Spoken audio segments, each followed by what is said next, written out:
How to use green screen on TikTok with multiple photos. Hi guys, in today's video I'm gonna show you how to use green screen on TikTok with multiple photos.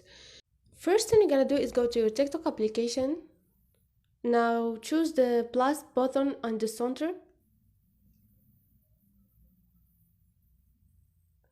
Now you have that option that says effect. Tap on there.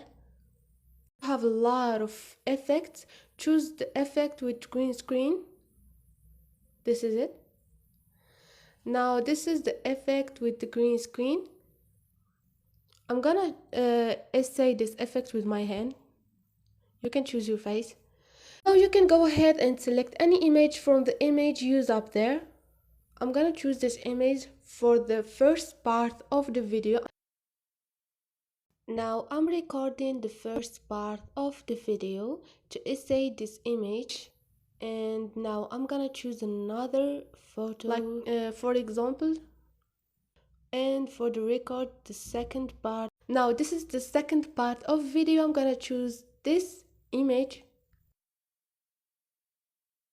and now this is the video. You can tap on next and just upload the video.